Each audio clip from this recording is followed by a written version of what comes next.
إن الحمد لله نحمده ونستعينه ونستغفره ونعوذ بالله من شرور أنفسنا ومن سيئات أعمالنا من يهده الله فلا مضل له ومن يضلل فلا هادي له وأشهد أن لا إله إلا الله وحده لا شريك له وأشهد أن محمدا عبده ورسوله أما بعد. Inshallah, we're continuing now with the commentary or explanation of the book Kashf al-Shubahat by Muhammad ibn Abdul Wahhab. The last part that we talked about last week was the discussion on the issue of the kuffar of Quraysh and the fact that they believed in the existence of Allah subhanahu wa ta'ala, and that they believed that Allah subhanahu wa ta'ala was the creator of the universe, and they believed that Allah subhanahu wa ta'ala was the sustainer of the universe, and they believed that Allah subhanahu wa ta'ala had many of these characteristics and attributes. So they believed many of these things about Allah subhanahu wa ta'ala. They also used to worship Allah subhanahu wa ta'ala with a number of types of worship. We mentioned that they would perform Hajj, and they would perform within Hajj, they would perform their tawaf, and they would fast in general, and they would specifically, we mentioned that they used to fast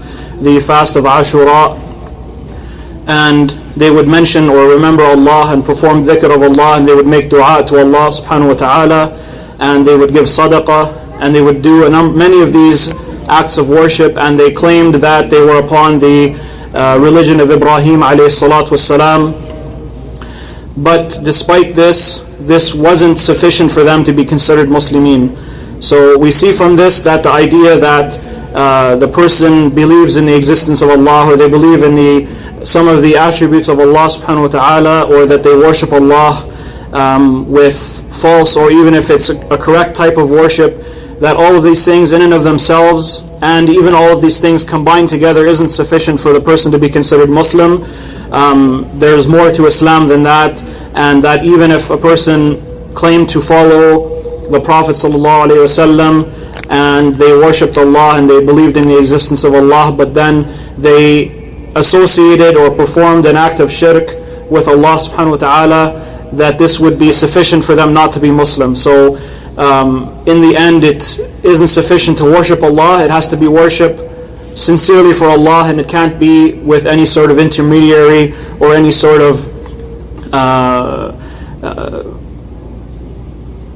partner with Allah subhanahu wa ta'ala, whether we're saying that it's the same as Allah, or whether we're saying that it's an intermediary between us and Allah, that we're worshipping this person or this thing so that they will intercede for us with Allah subhanahu wa ta'ala, that this isn't an argument, or this isn't an excuse for these acts, and it doesn't make them forgivable, or it doesn't make them to be valid excuses.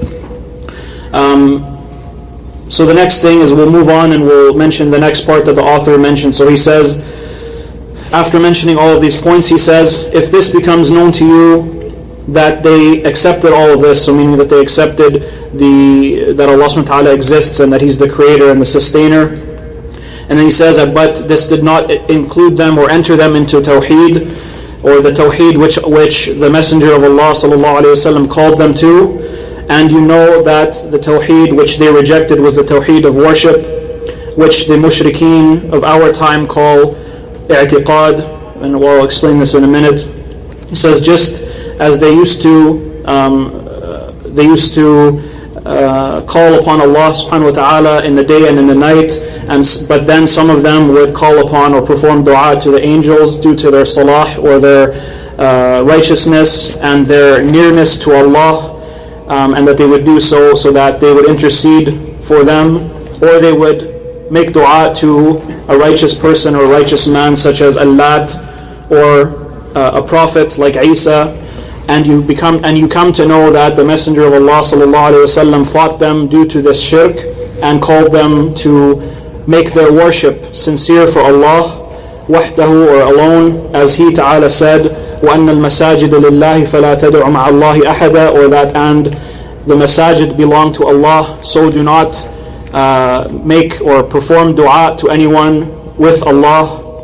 And Allah ta'ala said, لَهُ دَعْوَةُ الْحَقِّ والذين يدعون من دونه لا يستجيبون لهم بشيء إلا كباسط كفيه إلى الماء ليبلغ فاه وما هو ببالغه وما دعاء الكافرين إلا في ضلال, which translates as, for him is the word of truth. Those whom they invoke or perform dua to or worship besides Allah will not answer them except the way that one who stretches out his hand in order for water to reach his mouth, but it reaches him not, and the invocation or the dua of the disbelievers is nothing but an error.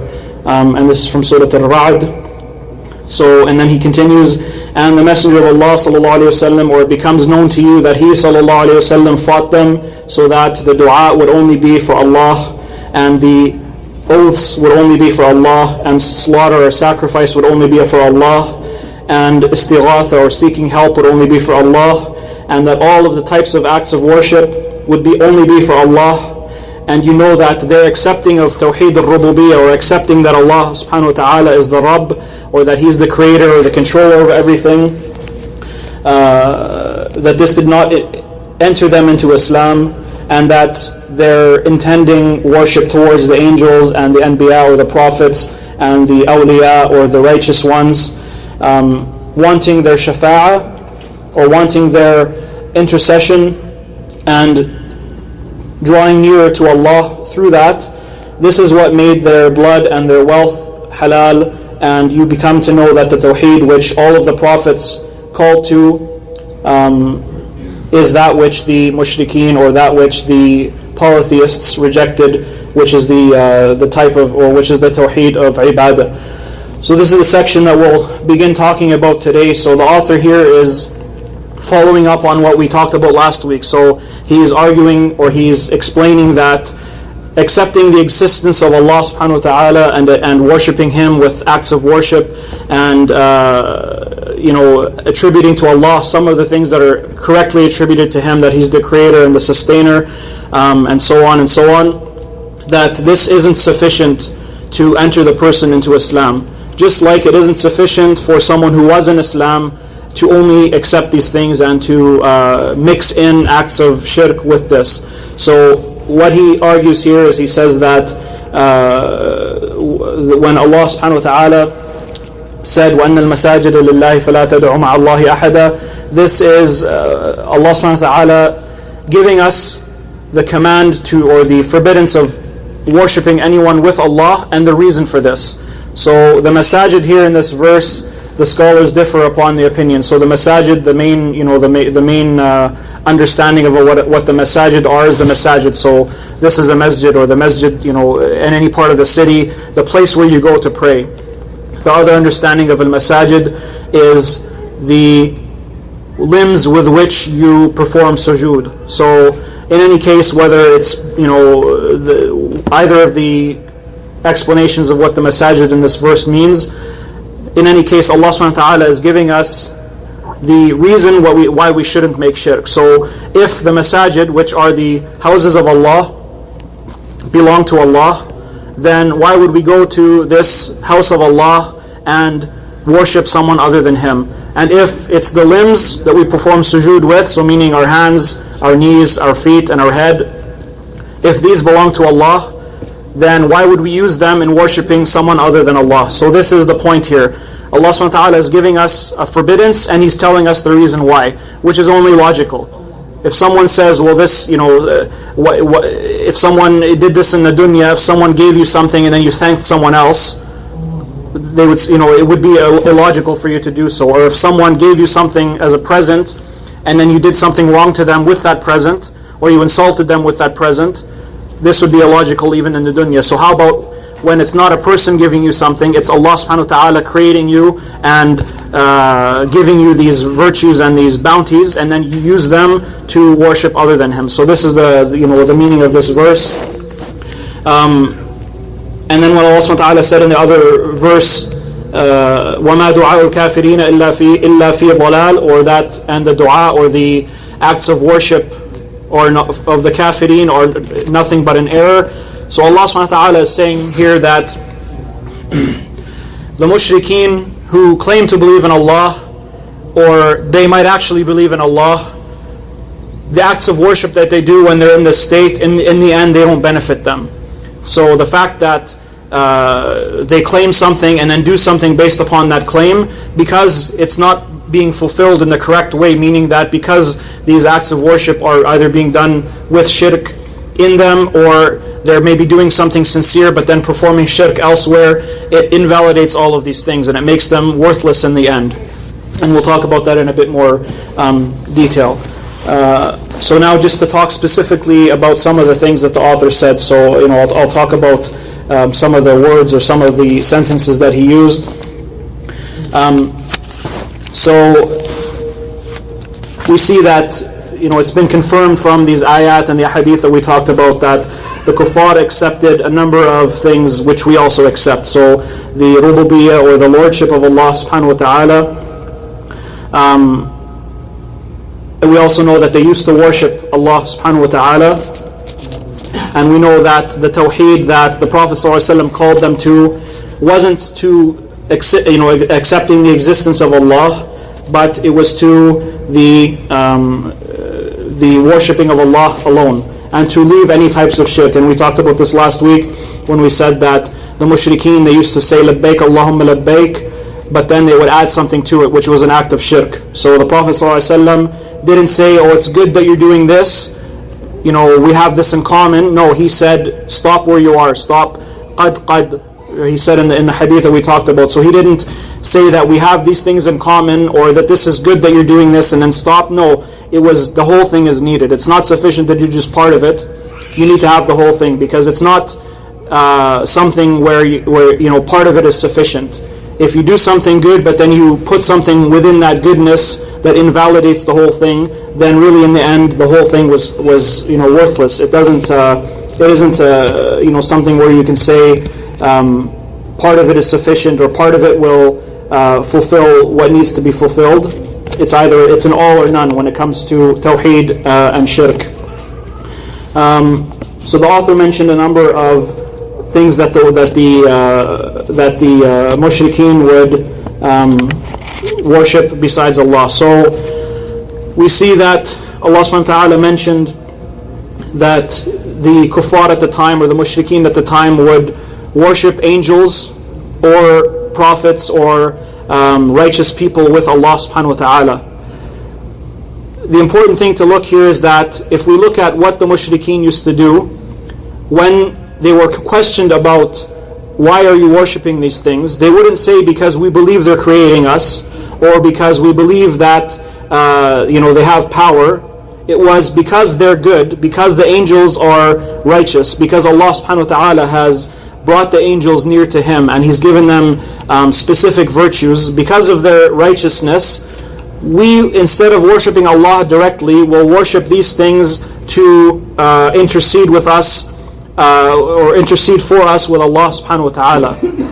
But despite this was sufficient for them to be considered mushrikeen. So the fact that they claimed that, they weren't saying we're not worshipping Allah. They really, if you look at it, you'd see that they're saying we accept Allah should be worshipped, but these people have a better chance, or these creations have a better chance with Allah than us. So we're going to do an act of worship for them, and this will bring us nearer to Allah. So, for a Muslim, we would look at this as quite ridiculous, and it doesn't make any sense. If Allah subhanahu wa ta'ala told us to worship Him, why are you worshipping something and then hoping that that's going to intercede for you with Allah subhanahu wa ta'ala?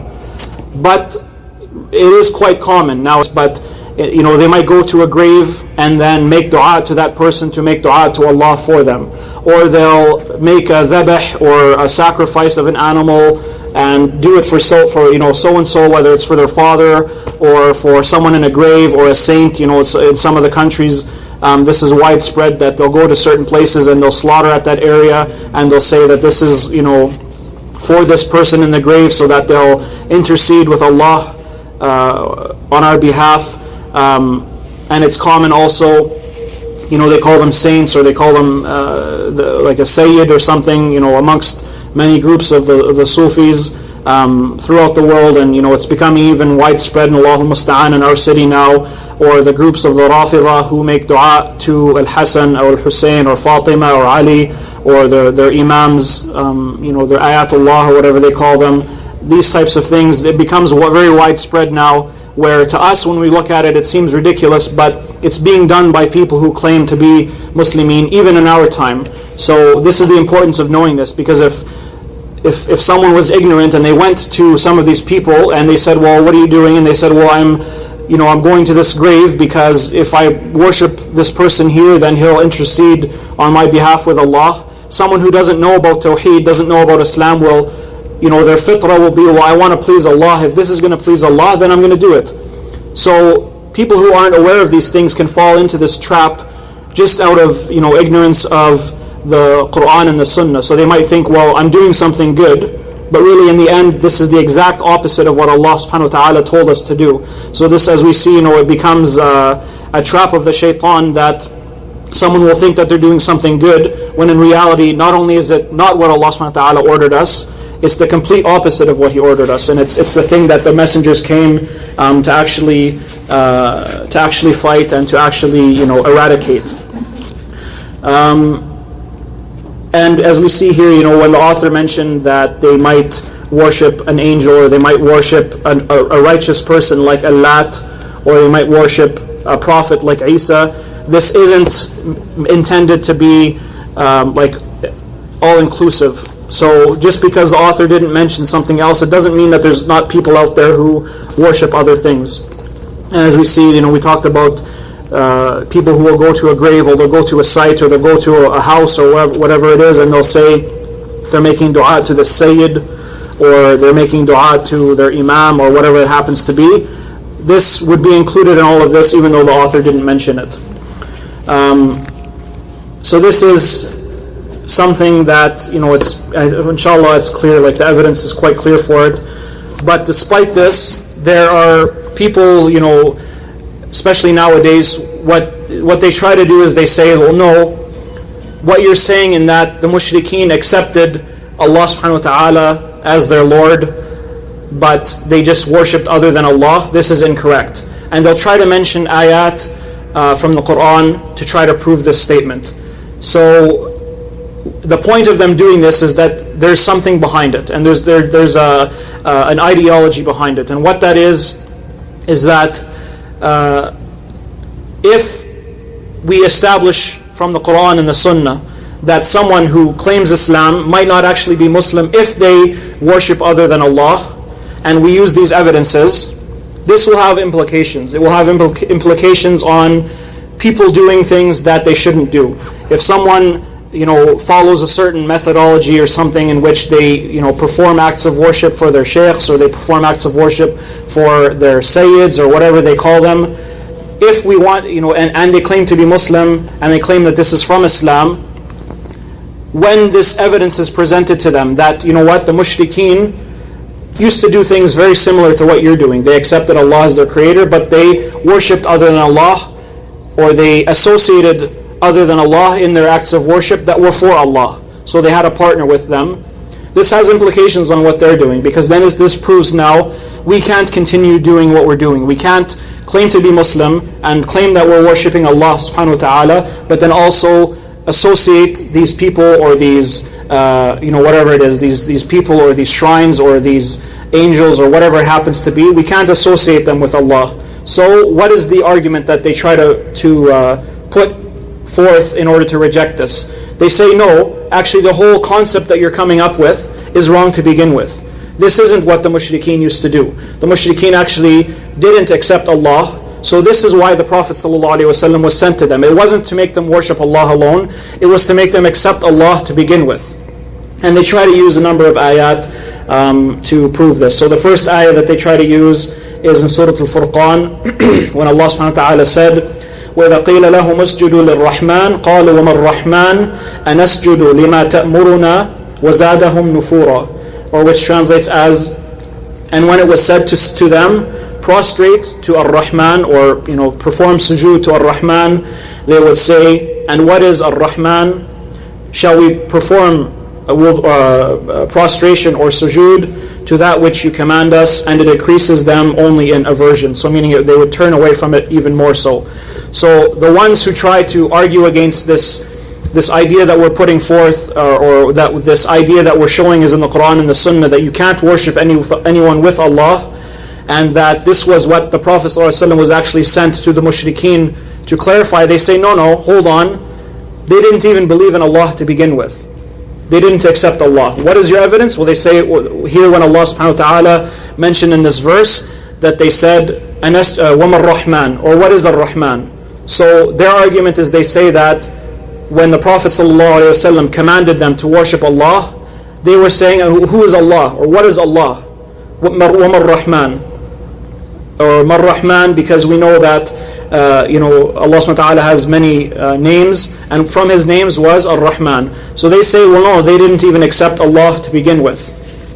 And also they use another verse that's similar to this, when Allah subhanahu wa ta'ala said, كَذَلِكَ أَرْسَلْنَاكَ فِي أُمَّةٍ قَدْ خَلَتْ مِنْ قَبْلِهَا لِتَتْلُوَ عَلَيْهِمُ الَّذِي أَوْحَيْنَا إِلَيْكَ وَهُمْ يَكْفُرُونَ بِالرَّحْمَنِ قُلْ هُوَ رَبِّي لَا إِلَهَ إِلَّا هُوَ عَلَيْهِ تَوَكَّلْتُ وَإِلَيْهِ مَتَابِ. Or that Allah subhanahu wa ta'ala said, thus we have sent to you, or He sent you to a community before whom other communities have passed away, in order that you may recite to them what was inspired to you, while they disbelieve in Ar-Rahman. Say, He is my Lord, La ilaha illa hu, there is no one worthy of worship except Him. In Him is my trust, and to Him will be my return with repentance. And that's from Surah Al-Ra'd. So here they say this is another verse that shows that they disbelieved in Allah to begin with. They didn't even accept the existence or the lordship of Allah subhanahu wa ta'ala. It had nothing to do with worshipping someone other than Allah. The Prophet ﷺ was sent to inform them about Allah to begin with. So they mention these two verses.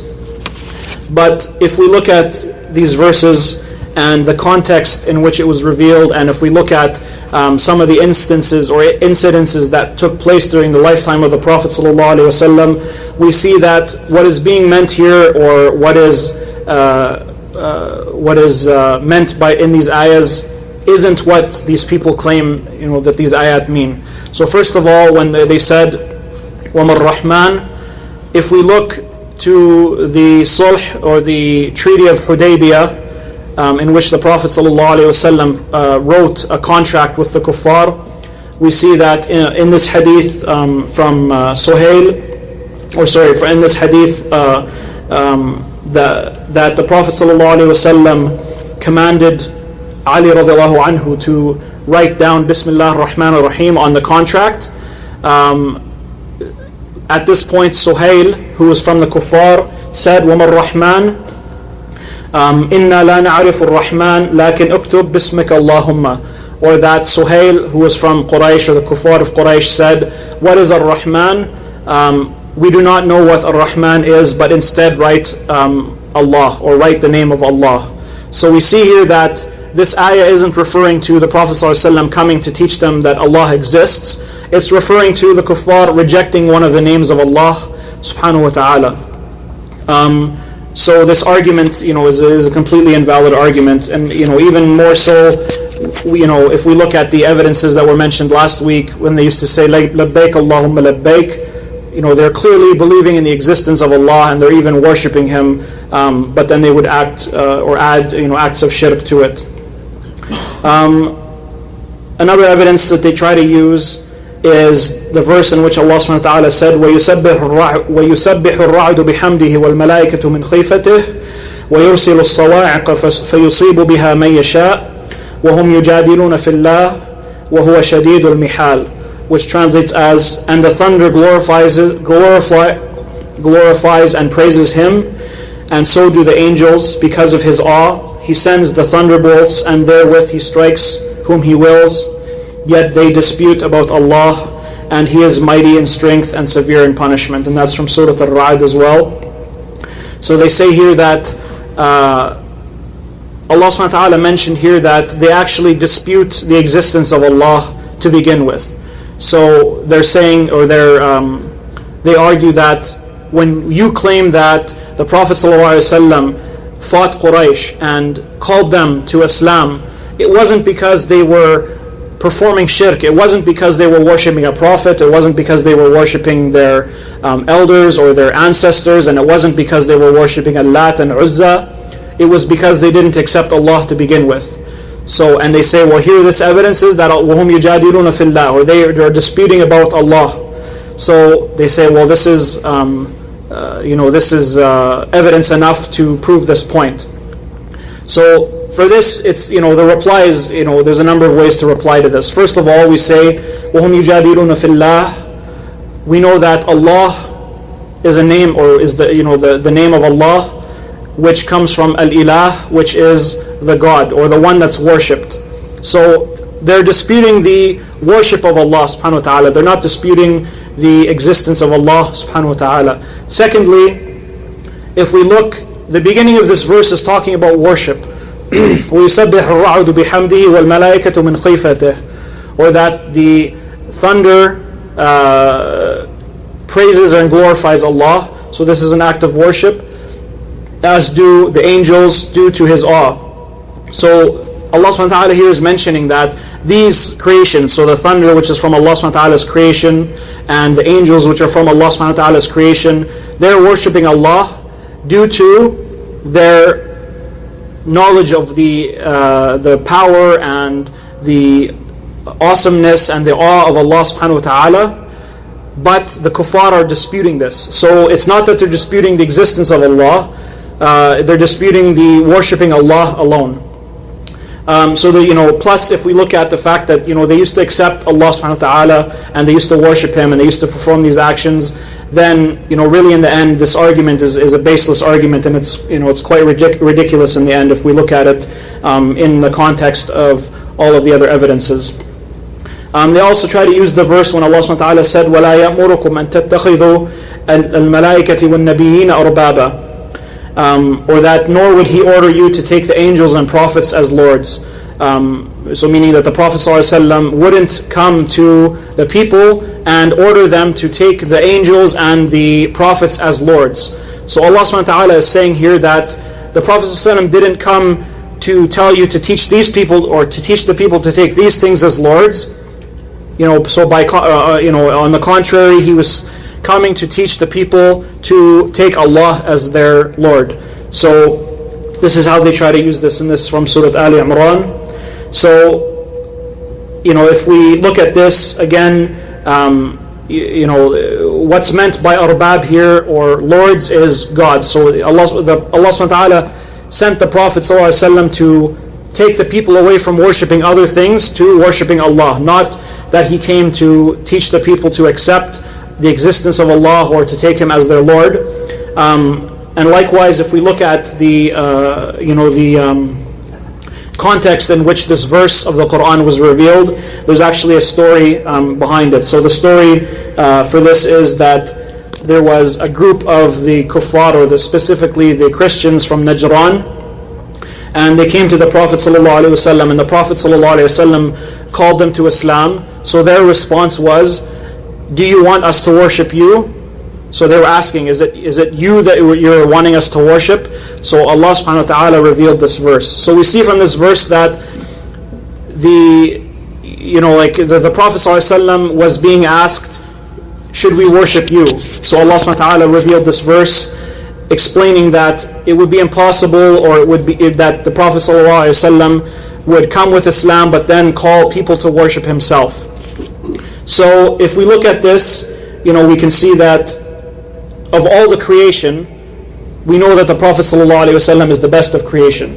He's the best of the humans. He's better than any of the creation of Allah subhanahu wa ta'ala. And so if there was going to be a creation which would be the most logical, even though it's not logical, but if it's not accepted to worship the Prophet ﷺ, then how about a prophet that isn't at his status? And how about on top of that, someone who isn't a prophet, he's only a righteous person? And how about if he's not a righteous person, he is a fasiq? And how about if he's not a fasiq only, he's not even a Muslim? So if it's unacceptable to worship the Prophet ﷺ and to perform dua to him and to perform oaths based upon him, or oaths to him, and to slaughter things on his behalf, all these things are unacceptable for him, then doing it for your sheikh, or doing it for whatever you call your sayyid, or doing it for your imam, or doing it for a prophet or anything else would be even more unacceptable. So this verse that they try to use, to say that the Prophet ﷺ didn't dispute with the mushrikeen about tawheed, of worship. It was about the existence of Allah, that this would be, completely unacceptable. And then they use a number of other ayat, which are very weak in their arguments. So, for example, they mention that Allah subhanahu wa ta'ala said, وَمَا يُؤْمِنُ أَكْثَرُهُمْ بِاللَّهِ إِلَّا وَهُمْ مُشْرِكُونَ, or that most of them don't believe in Allah except that they are mushrikun, or that they are polytheists. So they say that here that most of them didn't believe in Allah. But if we look at this in the context, Allah subhanahu wa ta'ala is saying that most of them didn't believe in Allah except that they added to this acts of shirk. So again, this is something that is exactly what we're saying. If someone worships Allah or believes in Allah and then they perform an act of shirk with it, it makes their claim invalid.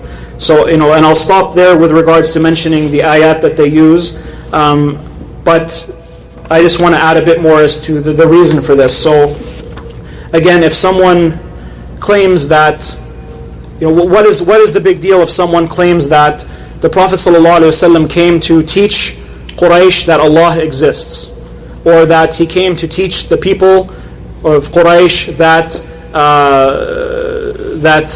we should own, that Allah subhanahu wa ta'ala is the creator. What's the problem if we say this? We would say, well, the problem with this isn't, first of all, it's not reality. The Prophet ﷺ didn't come to Quraysh to tell them that Allah exists. This is something that was well established amongst them. They knew that Allah exists. We proved this last week. The author talked about this. So, what is the fallout of accepting this? If someone was to say that, or to give this shubha or give this misconception, what is the fallout of this? The fallout of this and the results of following this shubha is that people who accept that Allah exists and they accept that Allah is the creator and they worship Allah, regardless of what they do, regardless of whether they worship someone other than Allah, these people would be considered Muslims. And they would be afforded the rights of Muslimin, and we would treat them as Muslimin, and we would expect, we would make dua for them, for forgiveness, and we would give them all of the rights of the Muslimin, and we would say that eventually they would enter Jannah. This is the fallout, and this is why it's a problem. Because if we're saying that the only reason the Prophet ﷺ came was to just tell people that Allah exists, then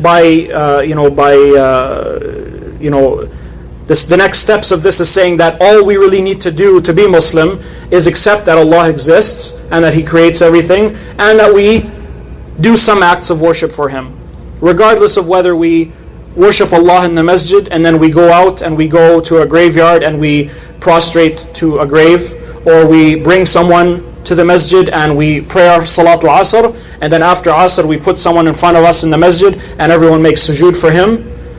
This, if we accept this argument that the Prophet ﷺ came to teach Quraysh that Allah exists and that was the only thing that he came for, that's the result of that. That's what that argument would lead to, because then we're saying what Quraysh did was correct, because once they believed in Allah, they were upon the correct religion. So this is why someone might look at it and say, well, what's the big deal if we say that Quraysh didn't believe in Allah? This is the fallout of it, and this is why it's so important to be aware of these misconceptions that people try to bring, and this is why we're spending so much time talking about these things, because it's becoming more and more widespread in general, and it's becoming more and more widespread in our city, and the da'wah to these types of things and bringing up these misconceptions about Islam and misconceptions about Tawheed are becoming more and more widespread. So, inshallah, people should be aware of what's out there from the misconceptions, and they should know how to argue against or how to answer these misconceptions so that they themselves don't fall into it and that they can warn others about it. Inshallah, we'll stop there for today, and then we'll continue next week where the author left off. Wallahu a'lam.